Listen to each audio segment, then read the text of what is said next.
Salut Yaya, que veut dire pour toi te sentir bien dans ta peau? Ils t'ont menti, ceux qui t'ont dit qu'il ne s'agit que de se sentir bien dans son corps, dans son physique, parce qu'un corps n'est jamais complètement désolidarisé d'un esprit. Te sentir bien dans ta peau passe forcément par te sentir bien dans ta tête. Tu peux faire tout ce que tu veux, tous les efforts possibles pour être bien physiquement, si tu ne fais pas les mêmes efforts, voire plus, pour être bien intérieurement, mentalement, spirituellement, tu ne te sentiras jamais parfaitement toi-même. On connaît tous les exemples de ces stars, ces vedettes qui semblent parfaites sur le plan physique, mais qui intérieurement sont au bord de la dépression.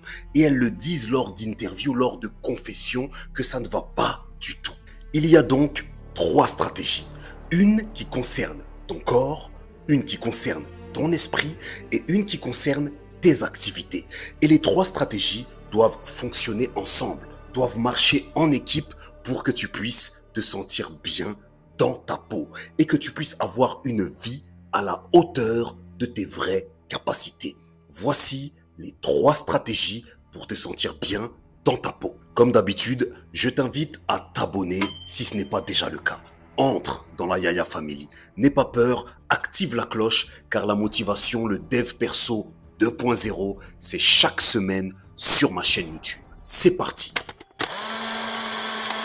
Première stratégie, soigne l'enveloppe. Tu ne pourras pas te sentir bien dans ta peau si tu ne prends pas soin de ton corps. Je le dis d'entrée de jeu et je le dis clairement. Si tu te sens mal dans ta peau et que tu ne fais aucun travail sur ton physique, rien ne changera. Ton physique, c'est quoi? C'est ton corps, bien sûr, mais c'est également ce que tu mets sur ton corps. Tes vêtements, par exemple. Aujourd'hui, on est à une époque où pratiquer, exercer une activité physique n'est plus une option. Il n'y a plus d'un côté ceux qui aiment le sport et qui en font, et de l'autre côté, ceux qui n'aiment pas le sport, donc qui n'en font pas. Tu es obligé de pratiquer.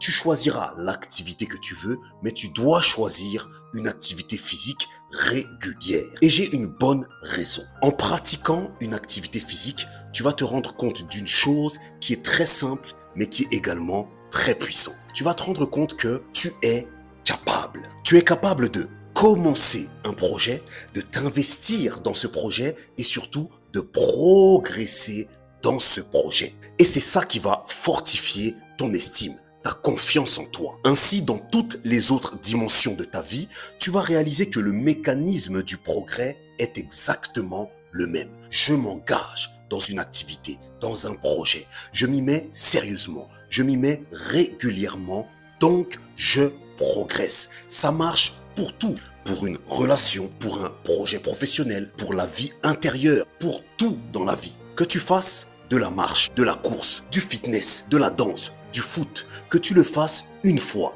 3 fois, 6 fois par semaine, tu peux être sûr qu'en le faisant, tu obtiendras des résultats. Ces résultats vont gonfler ton estime de toi et ça, c'est bénéfique pour toutes les dimensions de ta vie.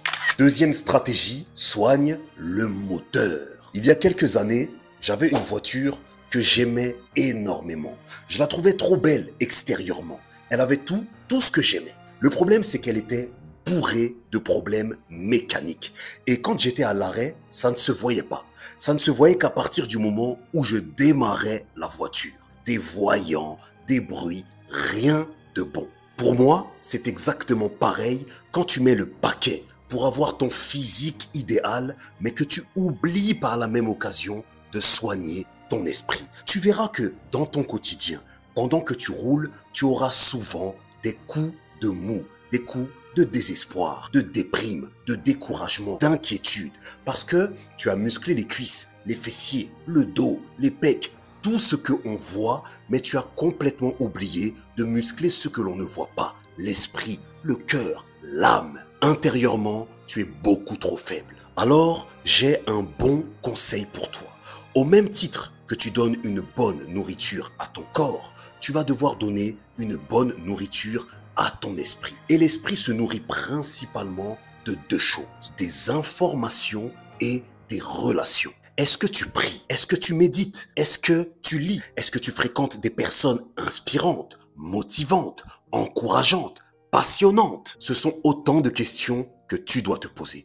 Parce que plus tu vas prendre soin de faire entrer une bonne nourriture dans ton esprit, plus tu vas faire entrer en lui la lumière, la paix, la joie, la vie, le bonheur. Plus tu vas te sentir bien dans ta peau. N'oublie pas, le corps ne va jamais sans l'esprit. Mémorise.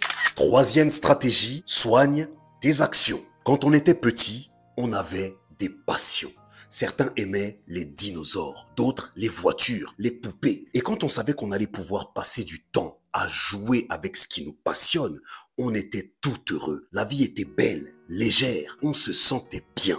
Aujourd'hui, on a laissé de côté nos passions pour donner toute la place à nos obligations. On va en cours, au taf, on s'occupe de nos parents, de nos maisons, de nos enfants. Et à la fin, on est tellement crevé que le peu de temps qui nous reste, on le consacre à dormir. Comment ne pas être déprimé dans ces conditions? Je vais être très pratico-pratique. Tu as compris qu'il fallait prendre soin de ton enveloppe. Tu as compris qu'il fallait prendre soin de ton moteur. Maintenant, tu vas devoir prendre soin de tes actions, de tes activités. Je veux que tu puisses lister tout ce qui te passionne et que tu prennes la décision de donner à toutes ces activités plus de place dans ton quotidien. Même pour 5 minutes par jour, il vaut mieux un peu de quelque chose que beaucoup de rien du tout. Mets sur papier les activités, les personnes qui t'aident à te sentir mieux dans ta peau, dans ta tête. Et fixe-toi un temps dans la semaine pour te consacrer à eux. Moins d'obligations,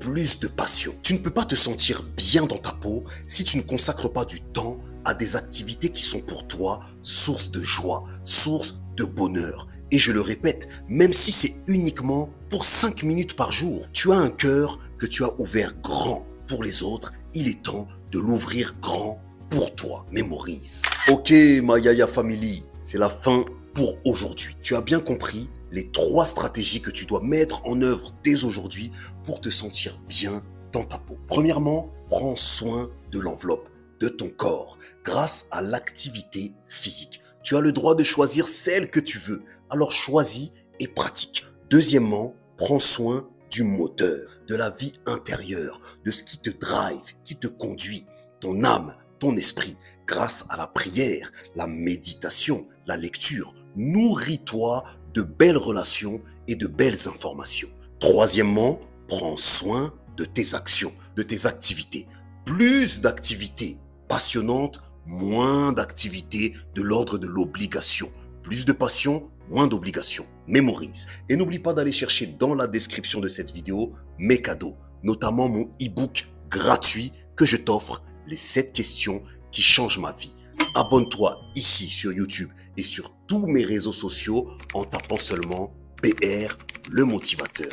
Et surtout, n'oublie pas, pas de charbon, pas de bonbons. C'est ton gars sûr PR.